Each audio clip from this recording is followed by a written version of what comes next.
received, and I think it's kind of an important exercise to go through. 2020 is behind us. We're almost through 2021. I think at this point in time, we really thought the pandemic would be behind us, and it just keeps hanging on. And we keep thinking it's getting better, and then it gets worse, and then it gets better, and it gets worse.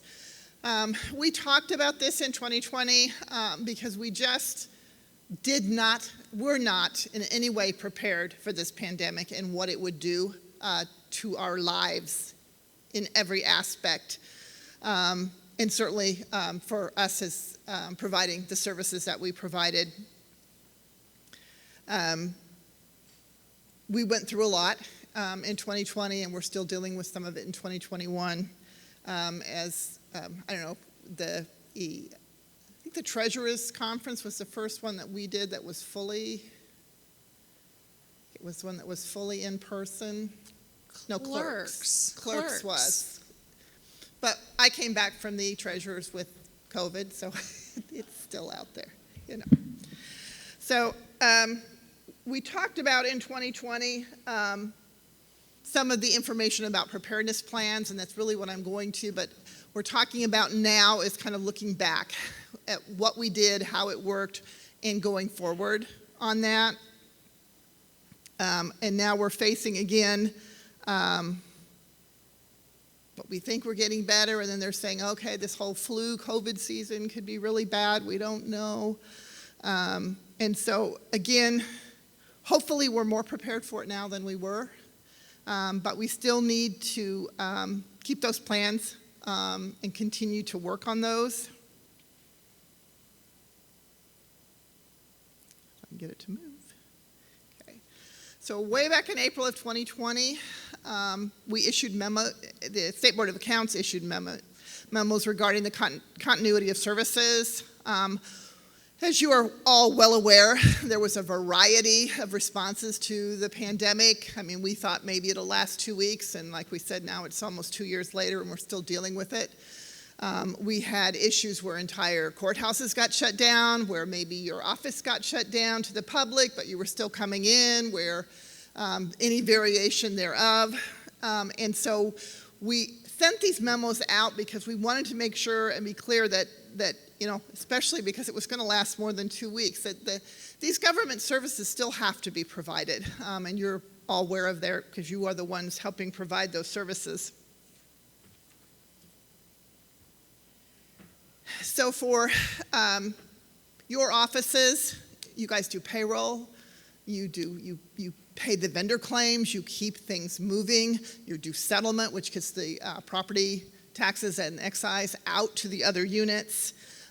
Your other office, other recorders, became very well aware that the title companies were not real happy if they were not have access to those records, and they introduced legislation to make sure that did not happen. You had clerks that were struggling to do an election in the middle of this, so every office was really struggling with this and trying to get this done, and all of these services were vital. They had to keep going. Your citizens were still depending on these government services to continue. Couldn't just throw your hands up and say, that's it, we're done, we'll come back when it's all over. And that's what these plans were essentially supposed to do. Figure out how you can keep this going. We made it, and I think you all deserve a round of applause because you survived 2020, and for the most part, all of your services did continue. I never got a single call from anyone who didn't get a paycheck. Might have been late, but nobody failed to get their paycheck or failed to get their vendor claim. So you all really deserve a round of applause for getting through 2020.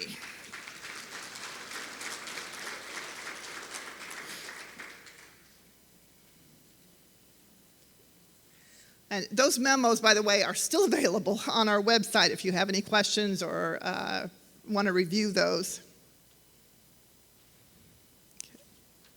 And basically what we discussed in those was things to consider when you're setting up a plan. Some order of succession was one of them.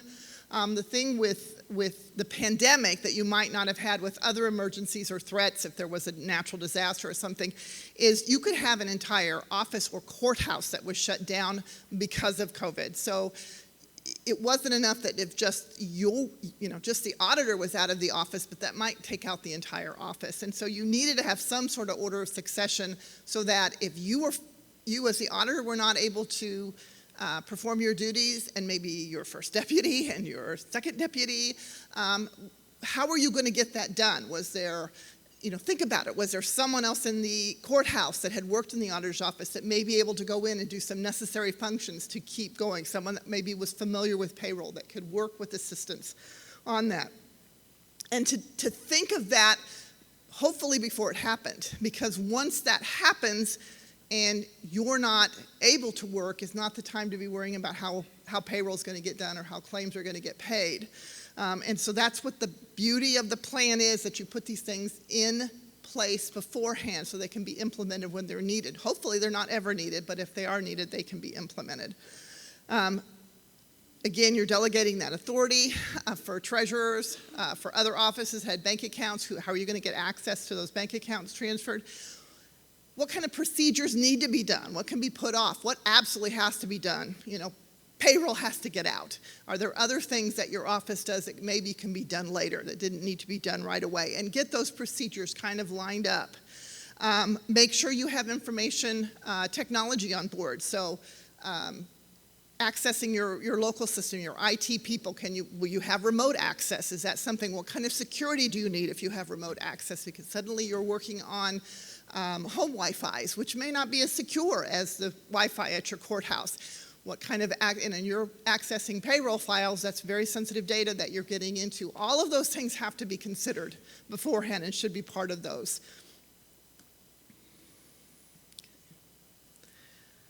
And what we're talking about now is, like you said, we got through it for the most part. There may be still some hiccups. There are still some places where offices are closed down if someone within the office has COVID. They're not quite as serious now. There are other threats that can happen, cyber threats, malware, things that can shut your system down, natural disasters. So it's a good idea that you have these plans. So do not throw these plans out or forget about them. Whatever you have, hold on to them and treat them as a living document, as something that you're going to continue to work on. So you need to look back at what worked and what didn't, correct any issues that might have happened or work on correcting those issues. Take stock of what you have or what you might need, what changes do you need to make, and then plan for the future. Put those revisions into your plan so in the future, again, you're just fine-tuning it, refining it, making it a little bit better going forward. So this is the part where we're going to need some group participation. We're going to look back at, again, 2020, for the most part, although we're already through part of 2021, and really the first part of this year was before the vaccines were out, and we still had some of these same issues. And what happened, what worked and what didn't, what could have worked better. We want to do some brainstorming. Ricky and I took a lot of phone calls during this time from a lot of different officials, so we know there were some really interesting things that were going on out there. And some very creative ideas, things we hadn't even thought of to work around some of these issues. Get my questions here.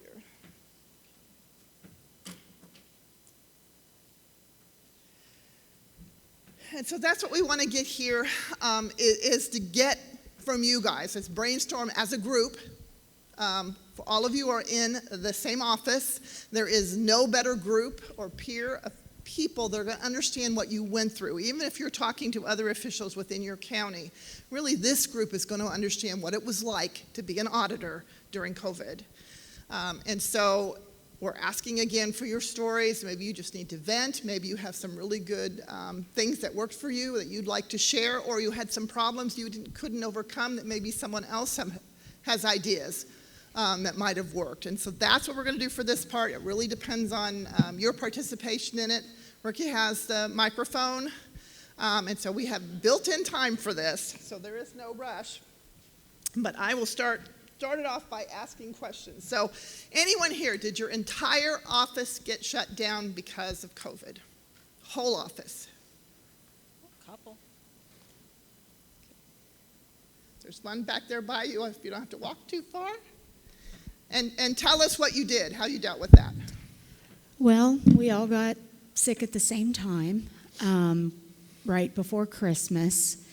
Luckily, it was around, the Christmas holiday, so we got lucky with that. But we were just in contact with the commissioners. Debbie took care of payroll. We all pitched in, and, we shut down because we had to and we wanted to, and we got through it, and everybody got paid. And did you work remotely, or did someone come in and fill well, in Debbie for you? came in after hours and did the payroll, and then we just, somebody needed us, they called us, but it was a good time of year to shut down. We thought we almost made it, but Almost it made got through the us year. at the end of the year. Yeah.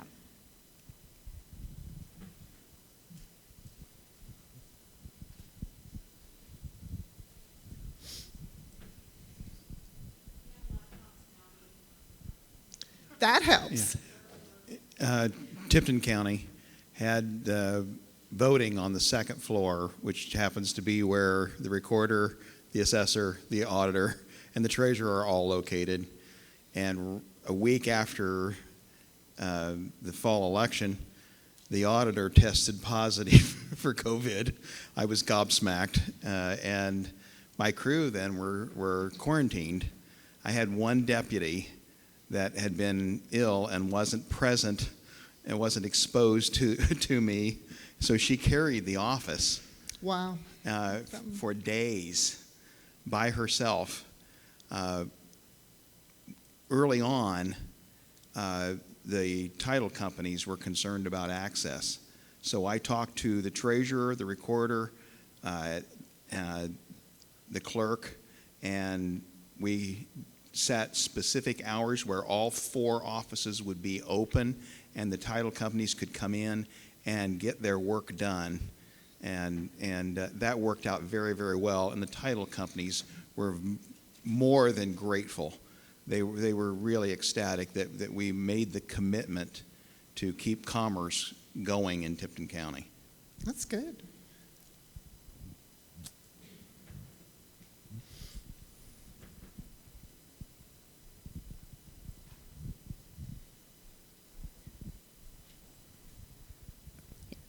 In Marion County, Yeah. they closed our building down since we were kind of a central town that was spreading and catching more frequently than anybody.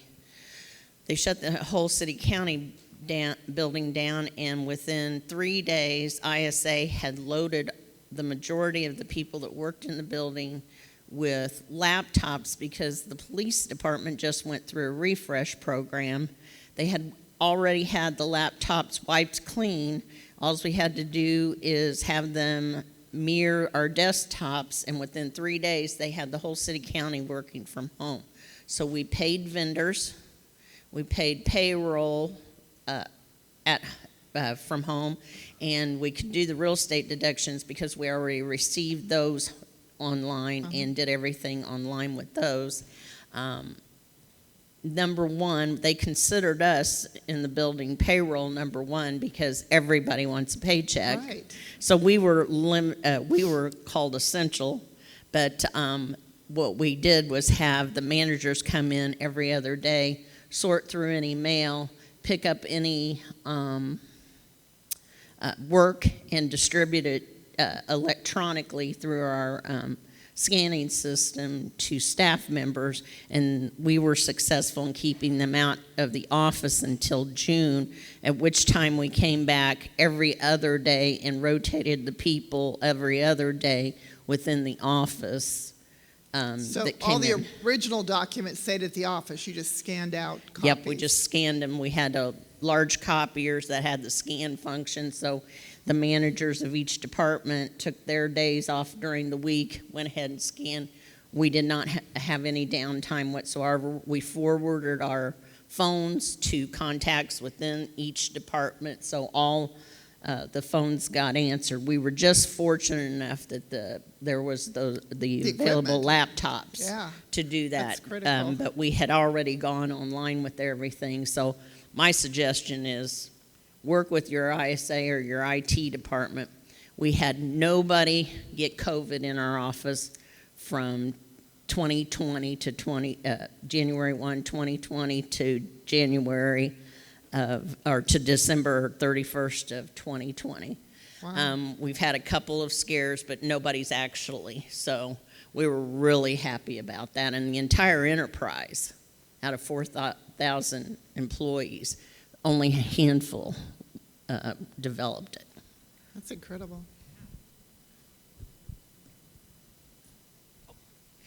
Gotta be higher with it. Our commissioners shut the courthouse down, and even though it was really a difficult time, it kind of was a bonding experience for me and the other elected officials. Matter of fact, our treasurer's here. The recorder was absolutely amazing. Our assessor never wanted to do e-filing, and we wanted to do e-filing, and it forced us to do e-filing, so she came around. But our recorder was really the hero because he quickly got it instrumented and set up, and then once everything kind of fell in place and the commissioners start letting us come back, even though the courthouse was still closed to everyone, they quickly got us all laptops, and so it was almost like we become this commune, this community that we just now rely on each other, and instead of being all these different departments. So you can say a lot of bad things about COVID, but one of the good things is I think it brought us all closer together. Hardly anybody got sick. I think, am I the only one that got it? I got it in November.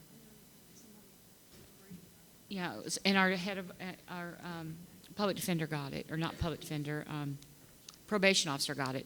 But I was really, really sick for 2 weeks in the fall. But we already had all the whole scheme set up, and the treasurer was amazing how she collected taxes. We kind of made paper boxes, which were makeshift mailboxes, which, those big white boxes that you put papers in. And so we divided the mail up, and people took shifts coming in, so nobody really had to be with each other at the same time. And they got big cleaners, and they put in our buildings. And we still didn't open it to the public until, was it not a couple months ago, 3 months ago? Not very long ago.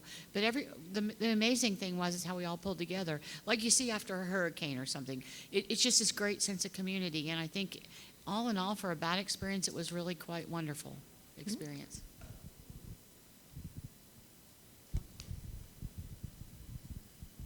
Did anyone have any pushback because they weren't open to the public? Did they have public comments that were not very pleasant?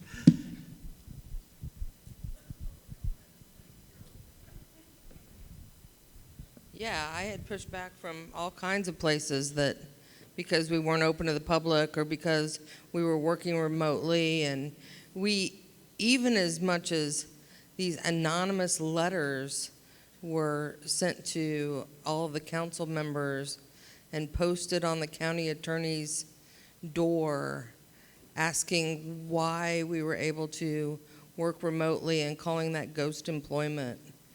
And I'm just like, I tried to do what the rest of the people have already stated from, day one. And so I had to start bringing back some of my employees earlier than I wanted to because there was this, bad omen out there. And I think it might have even been coming from someone in county government. That didn't get to work remotely, maybe? That didn't get to work remotely because not all of the department heads wanted laptops. And we had some departments that refused to have this new innovative thing called voicemail. And so when our offices were shut down, title companies would call, and the recorder's office, I'll just tell you who it was. And I'm just like, are you freaking kidding me? So that was some of my biggest problems through all of COVID because you know, I had a laptop from day one when I took office, as did my chief deputy, and we were ready to go March 18th when she told me she thought she'd been exposed to COVID. And I didn't see her face to face until 6 months later. And she worked every single day. How'd you stay in touch for the most part? I bought these things called AirPods. And so I talk on my phone constantly.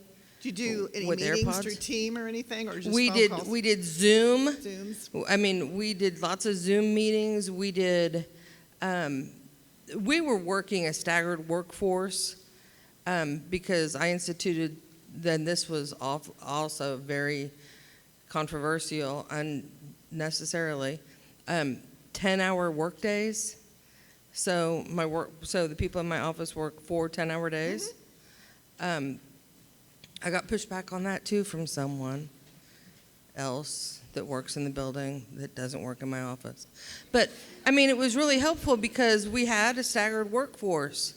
And so, immediately I said, everybody in my office needs a laptop. We got this CARES money, and so we allocated some of the CARES money to buy laptops. And then other offices were all pissed because my people were working from home because they had laptops. Well, they didn't want laptops until the second wave of COVID. And then everybody's hair was on fire that they all needed laptops. So it's been a real struggle for our IT department too, Right. just to manage all that. So I'm right there with you guys. It's been a struggle. But we don't think anyone got COVID. I was lucky, I never got it. But we don't think anyone got COVID at work in our office. We did have a couple of people that did get COVID, but it was, they hugged their grandkid or something. So Can't blame them for that.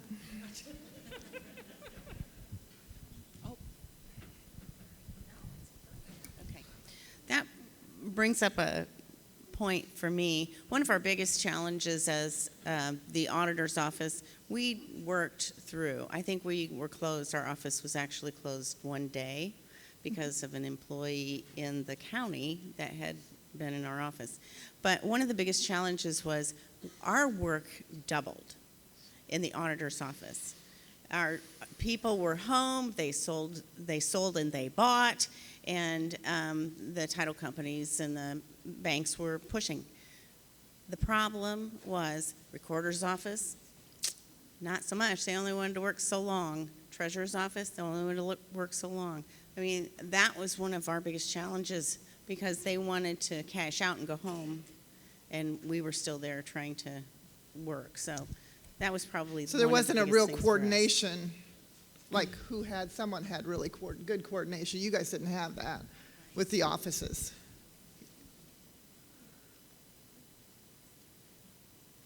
It's got to be up here. Nobody? How did you track your employees that were working from home? Did you have to institute new measures for that?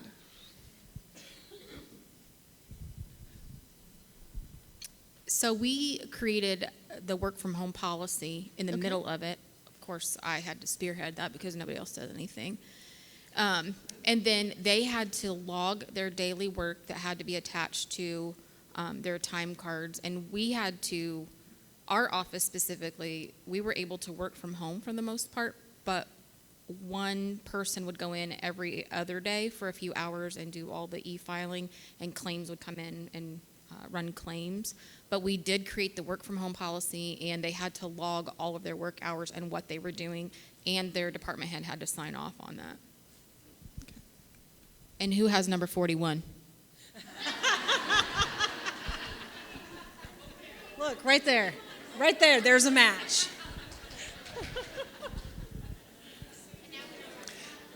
Is that bingo?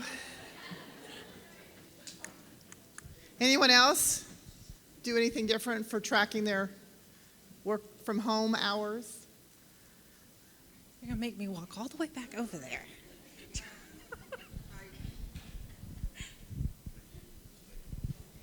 Sorry. You know, when we first got shut down on March 23rd or whatever it was, I was, the people that didn't have laptops, because we shut down the building. I mean, nobody was, I told them, I go, do something that makes you a better employee when you get back than you are today. I go, if you read the Bible, if you do Excel training online, if you do something. Some of us that have laptops, we were working, like somebody said, twice as hard as we were before. Right. Then as everybody got laptops, we were able to, be able to see what they were doing, make sure that they were doing their scanning project or whatever. And I actually asked my chief deputy if she could give me an explanation of how we did that, because she's a lot better than I am. And she said that she was in daily contact with those working remote and kept track of emails, calls, etc., what they were doing. So she's a rock star and she's listening. So thanks, Daleen. And I'm number 8. See, if you answer, you got a chance to find your partner. It's true. Yeah, everybody's going to be like me.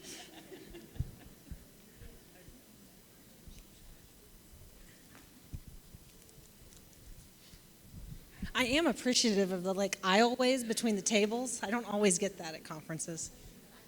Oh, I'm sorry. This is number 8, right here. Bingo. You pointed. She didn't say anything, though. She has nothing to say on the topic. Let's just do Nothing bingo. to say on the topic, no. Anybody?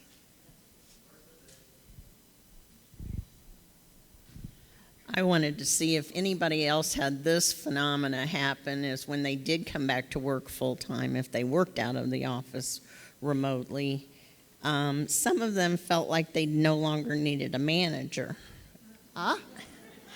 And I think more of it was disgruntled that they had to come back in the office. Well, if we've worked at home for so long, what they don't know is they were being tracked online.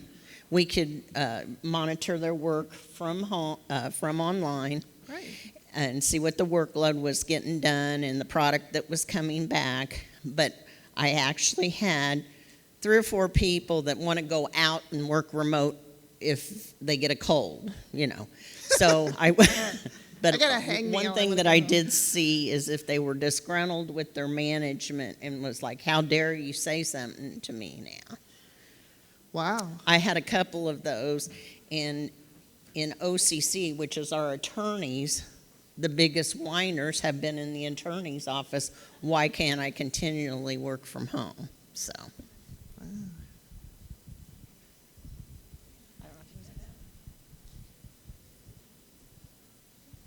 Did anyone stagger their I don't know. workforce? Did you have something you wanted to say? So the answer is no. Okay. But thank you. No.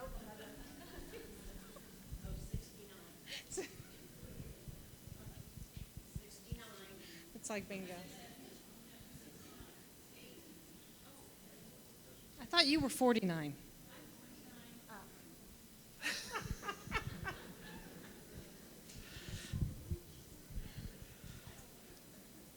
What other questions you got? Yes, it's a question right there.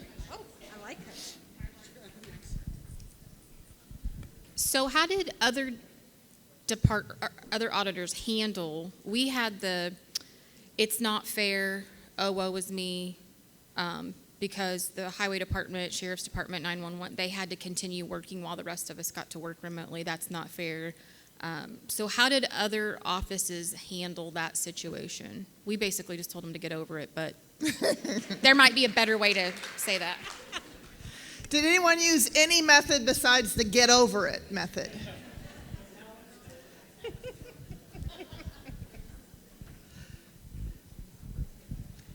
I already found my match, so.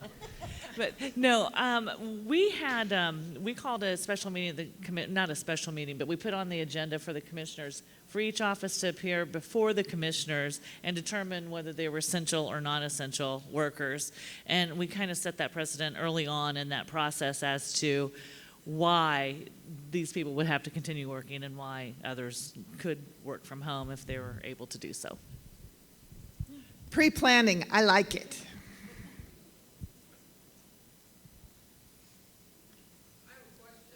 Yes.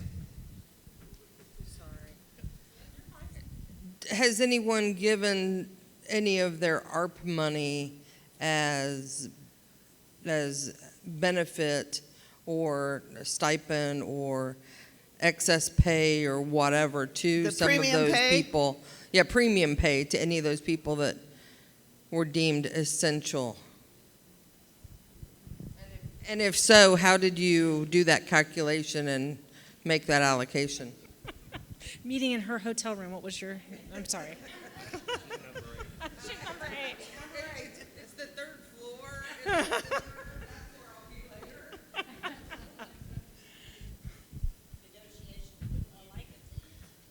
Negotiation. So we did an ordinance to, because our sheriff's office is suffering tremendous loss with the RV industry up in our area. The pay at the RV factories is through the roof right now. And so to try to retain some of those long-term employees, they determined they were going to use some ARPA dollars to give 2, not bonuses, but for lack of a better word, bonus payments. We actually determined that the first one didn't have to be out of ARPA dollars because their budget, they still have so much left over in their budget right now. But that has then opened a whole another can of worms because now we have township fire departments coming saying, well, you paid them, our workers deserve this too. We've had our judges now saying, well, if you're going to use ARPA dollars, you have to do that for us. So it's really opened a whole other can of worms. So our hope is the sheriff will have enough in his budget to pay out the second installment by the end of the year, so we don't have to use ARPA dollars, so we can kind of get away from that. Yeah, that can be a problem. But the sheriff's office at this point is the only one that we've done that for. Yeah, you really can't send your sheriff deputies and your jailers to work remote. Kind of don't work that way. You got call in the crime, I guess. I don't know. I mean, and it's so bad, we're pulling them off of patrol to work the jail, which adds a whole nother is- layer. Yeah, leaves your county insecure. Yeah, Vulnerable. that's a problem.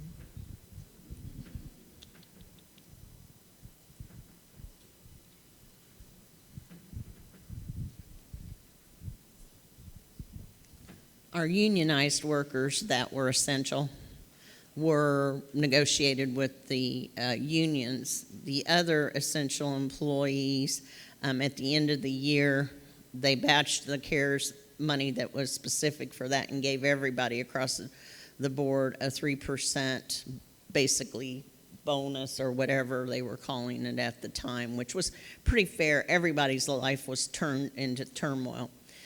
The jailers were, I called the sheriff one day. I said, how is it going over there? And he goes, basically everybody there's got COVID.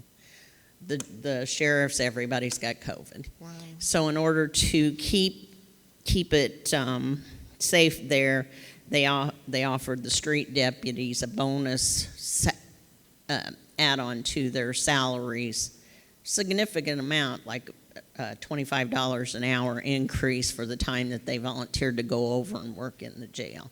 And that helped him get through the process. So it was expensive, but well worth it. Okay, we'll got 5 minutes left. We'll wrap this up then. Okay, so we've listened to some of these things. I hope you've heard some interesting stories. I think there were certainly a lot of different ways to approach this, depending on the size of your county and what your resources are.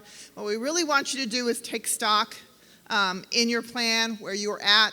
Do you need to buy laptops if you don't have them? Is that something that needs to be done? What is it going to cost? Set up some kind of budget information. Set up some kind of plan. You're not going to get it all at once, but there is money out there. There is grant money that might be available to do some of this, and now would be the time to be asking for it. But look at your plan. I mean, we're still dealing with it. Are you still going to need those? Are you still going to need hand sanitizers? You're still going to need masks. How are you going to deal with the public because COVID hasn't completely gone away? All of these things need to be reviewed. They need to be updated so that you keep on track with what you're doing, okay? So don't throw the plans away. Make sure you're looking at them. Make sure you're updating them. Again, look at what didn't work and what you might need. Again, equipment. Look at work with your IT department. They're going to be a very valuable resource for security reasons, especially if there is remote work involved, if you're going to allow any kind of remote work in the future. Look at your policies on how you're going to track that kind of work that's being done so that they can be accountable for it. So if your citizens are complaining, you can say, we are tracking that work, they are producing. Make sure all of that is in there. Make sure you have controls in place.